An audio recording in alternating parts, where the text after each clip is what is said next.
इस लेक्चर में हम समझेंगे टाइप्स ऑफ मोशन। तो सबसे पहले हम देखते हैं वन डायमेंशनल मोशन। तो देखिए क्या होता है one dimensional motion. Motion of a body in a straight line is called one dimensional motion और रेक्टिलिनियर मोशन। इसकी एक और डेफिनेशन है। और when only one coordinate of the position of a body changes with time, it is said to be moving one-dimensionally. For example, motion of an ant on a straight line. देखिए ये एक ant है, ये straight line में move कर रहा है, तो it is a example of one-dimensional motion. And motion of a freely falling body. देखिए ये आपकी एक freely falling body है, ये इस तरीके से नीचे गिर रही है, तो ये भी it is example of one dimensional motion. तो देखिए इसको हम एक और तरीके से समझते हैं। तो देखिए वन डायमेंशनल मोशन क्या बोलता है, when only one coordinate of the position of a body changes with time. अगर देखिए खाली एक ही कोऑर्डिनेट आपके चेंज हो, आइदर खाली एक्स कोऑर्डिनेट आपका चेंज हो, खाली जैसे एंड के केस में आपने देखा था, तो it is example of one dimensional motion. हो सकता है एक्स नहीं हो रहा हो, खाली वाई डायरेक्स वाई कोऑर्डिनेट ही आपका चेंज हो रहा हो, तो वो भी आपका क्या होगा, वन डायमेंशनल मोशन होगा। हो सकता है कि खाली आपका जेड कोऑर्डिनेट चेंज हो रहा हो, जैसे कि आपने फ्रीली फॉलिंग बॉडी के केस में देखा था, तो that is also the example of one dimensional motion. देखिए कैसे यहाँ पे मैंने एक बॉडी ली, इस बॉडी का देखिए खाली एक्स कोऑर्डिनेट आपका चेंज होगा, खाली एक्स कोऑर्डिनेट आपका चेंज होगा, तो it is example of one dimensional motion. अब हम समझते हैं what is two dimensional motion. तो पहले हम देखते हैं इसकी डेफिनेशन।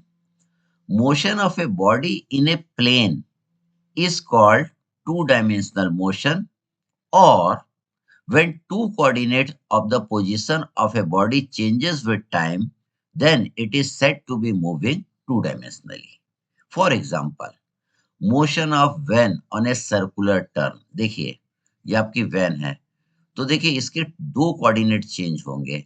इसके देखिए एक्स और वाई दोनों आपके चेंज हो रहे हैं विथ टाइम, तो it is example of two dimensional motion. या motion of a water falling. मान लीजिए कि ये आपकी एक टंकी है, टंकी से पानी आपका इस तरीके से गिर रहा है, तो देखिए इसके एक्स और जेड दोनों कोऑर्डिनेट आपके चेंज हो रहे हैं, तो it is example of two dimensional motion.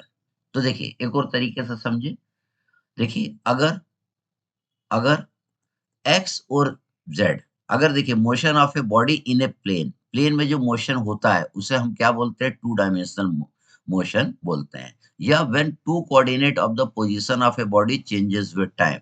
अब देखिए ये आपको प्लेन नजर आ रहा है, तो देखिए अगर कोई भी मोशन इस प्लेन में होगा, इस प्लेन में होगा, तो उस मोशन को हम क्या बोलेंगे, टू डायमेंशनल मोशन बोलेंगे। देखिए किस तरीके से हमने यहाँ पे एक बॉडी ली, हमने ये देखिए ये जो पीला वाला प्लेन आपको नजर आ रहा है, ये प्लेन हमने यहाँ पे ले लिया।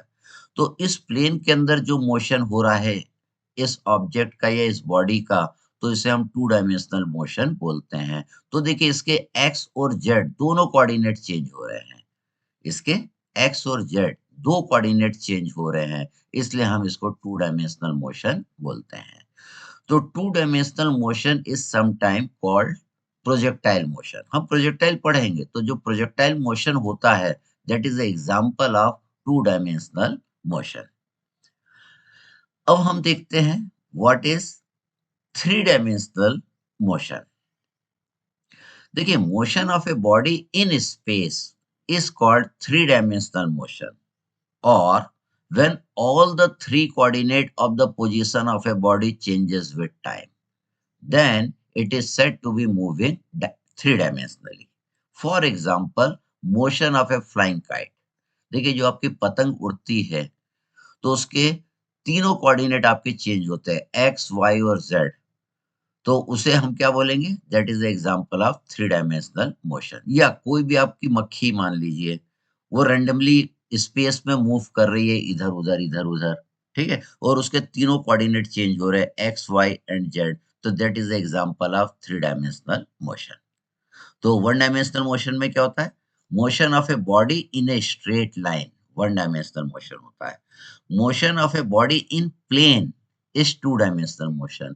Motion of a body in space is called three dimensional motion. One dimensional motion को हम रेक्टिलिनियर मोशन भी कहते हैं।